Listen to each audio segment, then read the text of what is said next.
Oh, hello, good evening, and welcome to Wellness.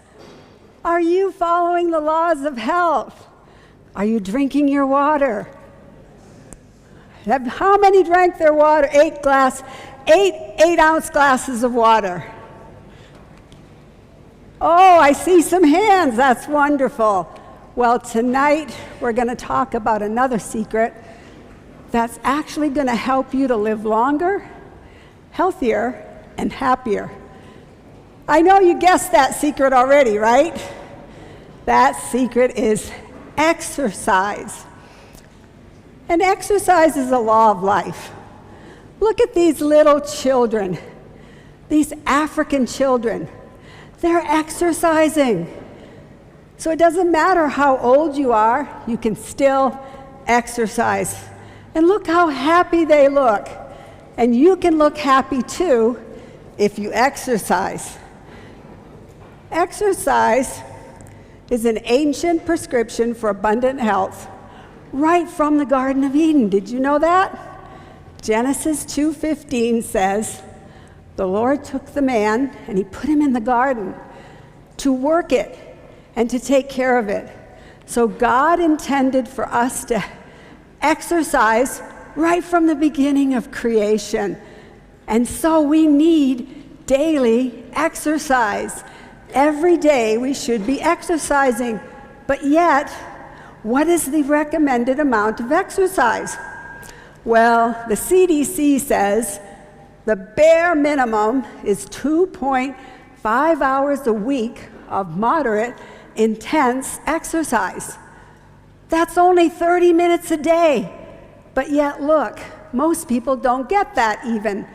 CBS News reported from the Centers for Disease Control and Prevention, and they linked physical inactivity to more than 5 million deaths worldwide per year.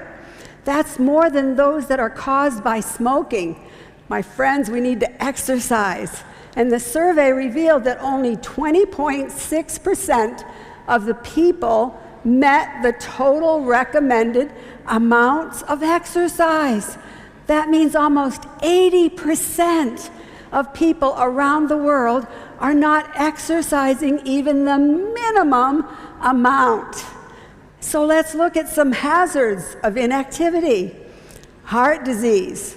Last night, Dr. Chitty talked about that, and this is one of the remedies to reverse heart disease and cancer, and also another hazard, osteoporosis. I'm going to share with you my own experience of reversing osteoporosis, and then anxiety and depression.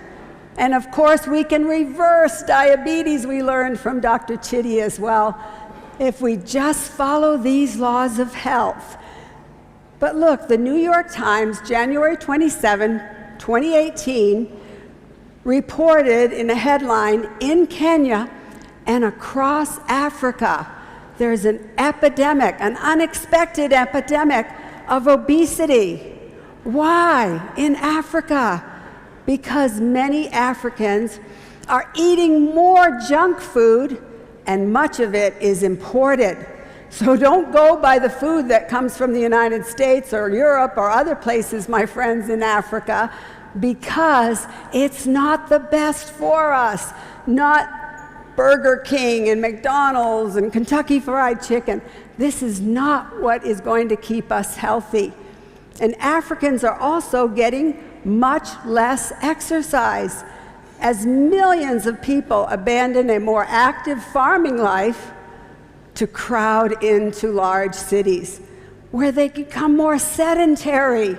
And we want to get up on our feet and stand up and walk and exercise. And then many Kenyans and Africans used to walk miles a day to work or to school, but the road network has vastly improved, and it's now much, much easier, my friends, to travel via the bus, the minibus or cars or whatever. But we need to get out there and walk and exercise. And countless Kenyans and many Africans also use motorcycle taxis, which weren't even widely available even 10 years ago. So you can see how people are not getting as much exercise as we need. And then more affordable cars even. A wave of motorbike imports also mean that fewer Africans are walking to work. So you can see how a sedentary lifestyle is going to bring about obesity. And obesity brings about diabetes. And so one just falls right in back of the other. So my friends, let's try to exercise more. And Vincent Oliveira from Kenyatta University said, physical inactivity is hurting the health of the people in countries like Kenya. And so even health professionals are saying, look, let's get more exercise. Because, my friends, all around Africa tonight, wherever you are, if you want to feel better, if you want to be more energetic, if you want to reduce and even reverse these chronic diseases, and you want to live longer and happier, and then develop a good, regular exercise. Look at all those wonderful things that's going to happen to you. You're going to feel better. How many want to feel better? Yes, we all want to feel better. And you'll be more energetic. You'll be able to walk like me at 78 years old. I'm still walking and running and exercising and jumping my rope and all of those things. And you can actually reverse and reduce the risk of these chronic diseases. And best of all, you can live longer and happier. Exercise, my friends, has so many benefits. So many benefits. So let's look at the benefits. Well, first of all, exercise helps control your weight. And obesity is on the rise here in Africa and around the world. And in my country, it's really growing. So if you want to control your weight, then exercise more, because a lack of activity is the major cause of obesity. However, it's also tied to food and how much we eat and when we eat and all of those things as well. And we have an obesity problem around the world. In many countries, over 56% are overweight or obese. But that's not very good, more than half. But my friends, at least you're not as high as they are in my country. In the United States of America, it's up to 70% are either overweight or obese. So we have to do something about that, my friends. And exercise increases your muscle mass, raising your metabolic rate, enabling you to burn more fat. And so let's look at some ways you can burn that fat. In 30 minutes, you can burn fat by just doing these exercises. First, swimming. Women will burn 114 calories per 30 minutes, and men 144. And gardening, which is a wonderful exercise. Women can burn 126 calories, and men 150. And then brisk walking, which is the very best form of exercise. You can burn 165 calories, women, and men 195. And biking, I'm still biking. My husband is still biking. And that's so important. You can burn 177 calories, women, and 213 for men. So you can see how we need to probably eat less and exercise more if we are going to conquer that obesity problem. Number 2, exercise helps reduce the risk of chronic diseases. And you will see as we go on in our lectures night after night how you can reverse some of these diseases by these simple natural laws of health, which work around the world.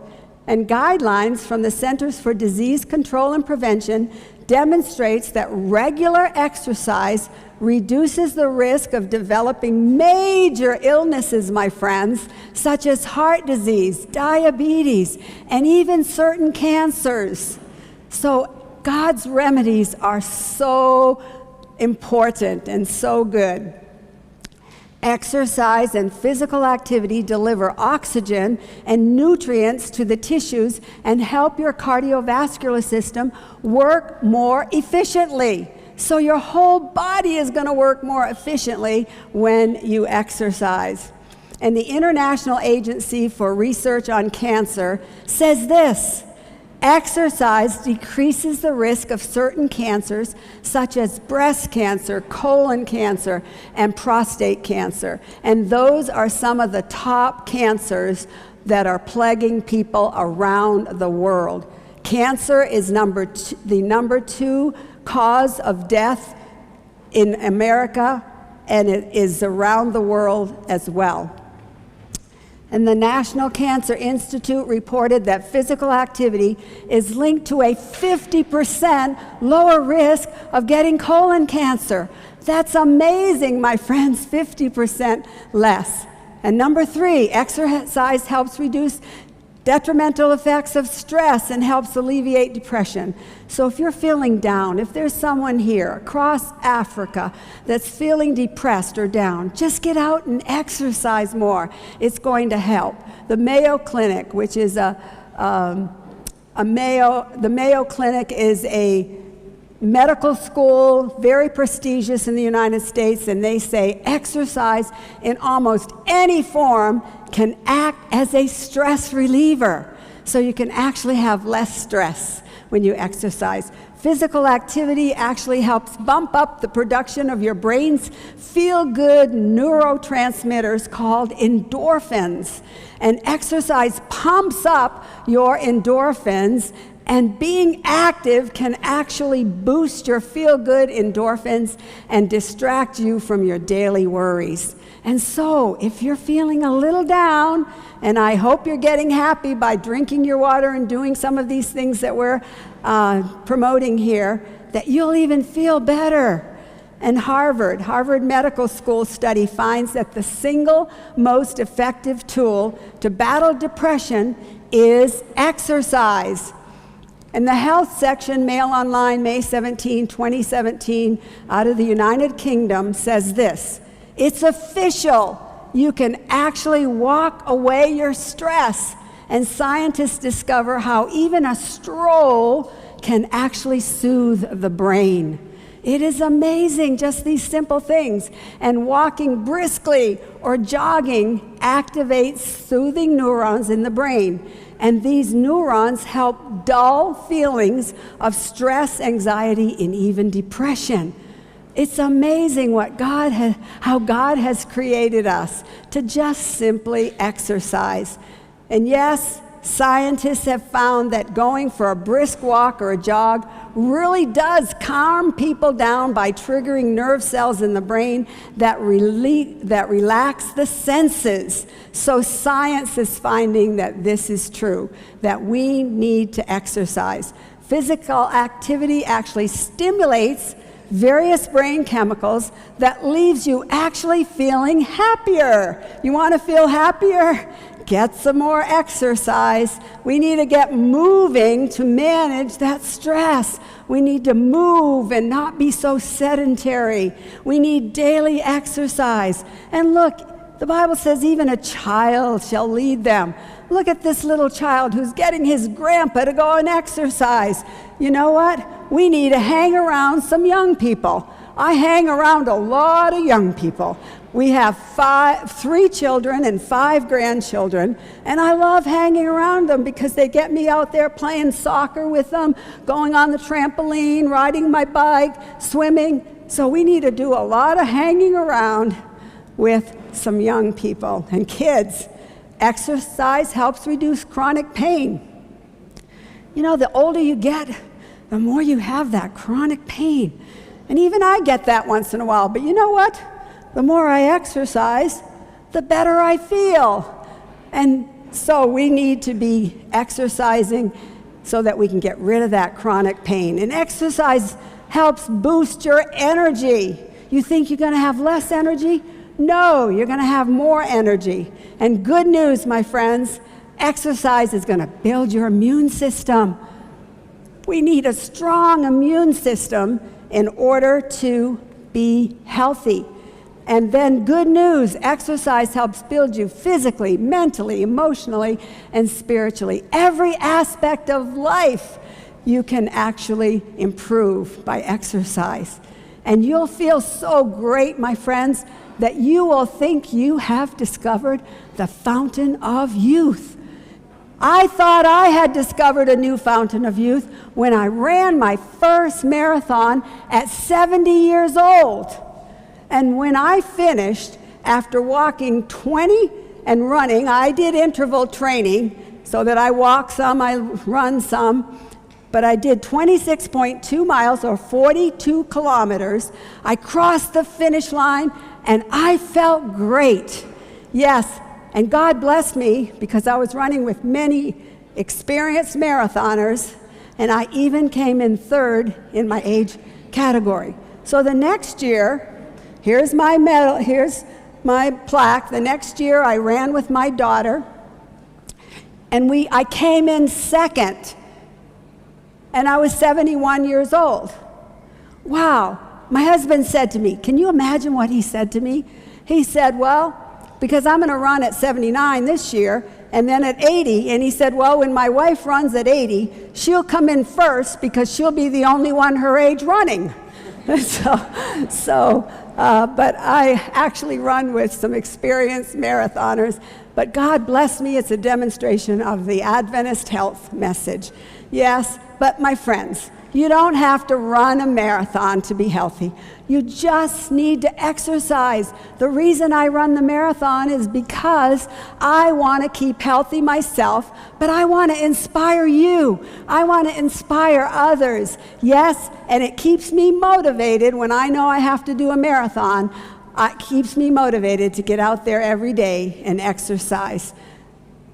Number 6, exercise helps strengthen the bones, actually reducing the risk of osteoporosis. And I know this is true because osteoporosis actually hits the most. It hits men and women today, even men, but it tends to hit white women who are small boned. That's me. And you know what? I started doing these exercises, weight-bearing exercises, and I'm on a plant-based diet. And you know what?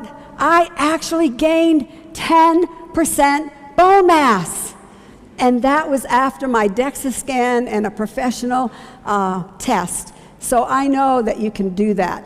And then, young people, exercise helps improve your learning. If you want to get better grades in school, don't just study, exercise. Exercise is the single best thing you can do for your brain in terms of mood, memory, and learning. Exercise also, my friends, is one of God's ways of slowing down the progression of Alzheimer's disease. And Alzheimer's disease is growing around the world. The University of California conducted research with laboratory mice, and they discovered that exercise can actually slow down the progression of Alzheimer's.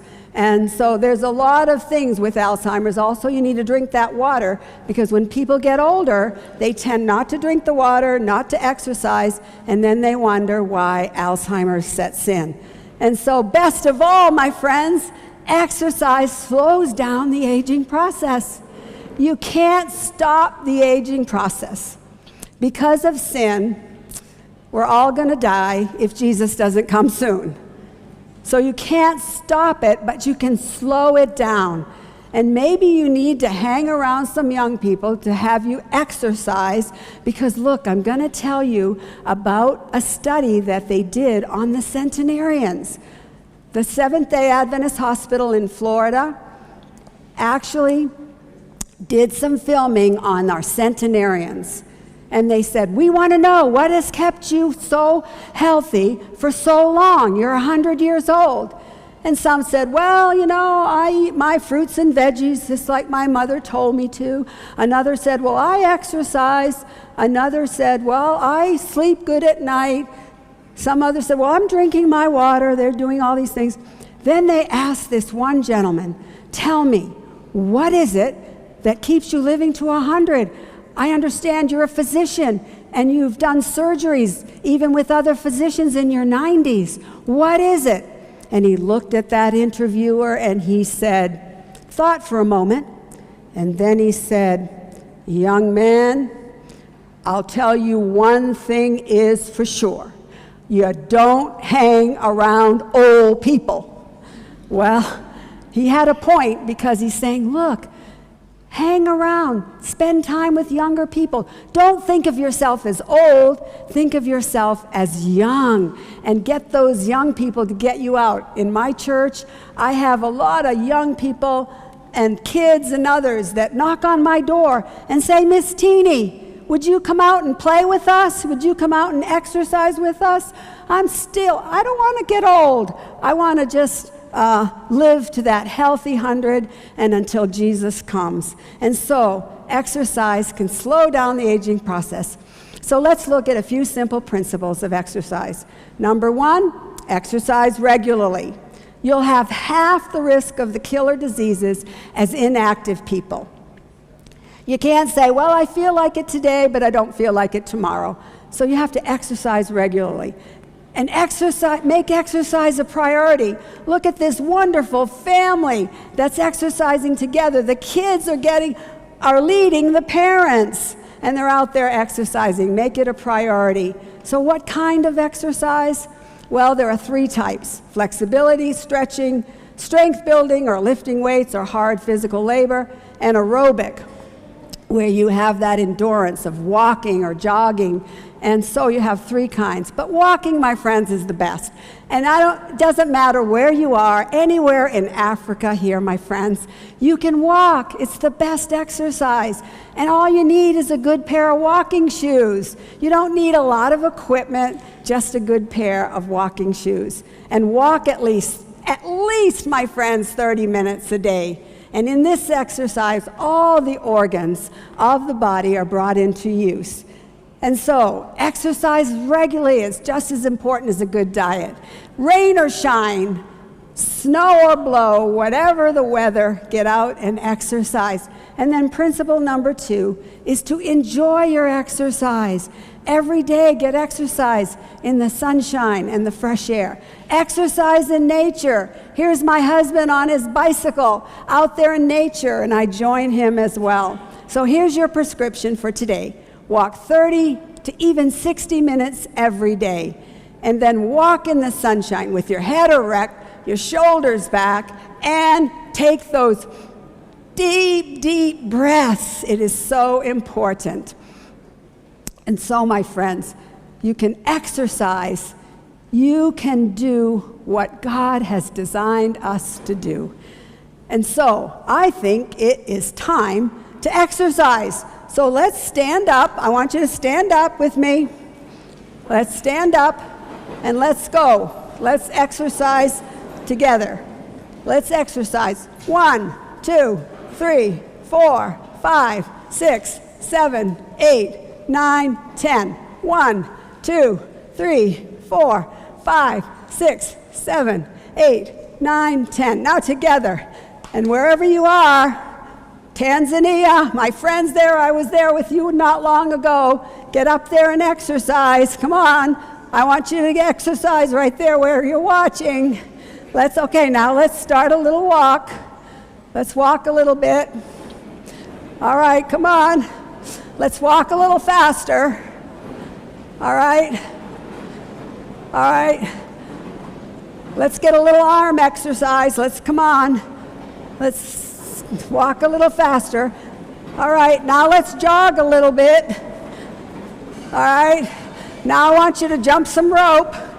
Let's jump that rope. You're jumping that rope, you're doing good. All right, proud of you. Now let's jump backwards. Let's jump backwards. Come on, you're doing great. You're doing awesome. All right, Now I want you to just put your hands on your waist. I want you to slow down, and cool down is also important. So I want you to cool down, walk slowly. I want you to put your hands down, and I want to shake them a little bit. And then I want you to take that deep breath in through the nose, out through the mouth, in through the nose, out through the mouth. Relax and get ready for family life. May God bless you as you choose God's way. It's the best way.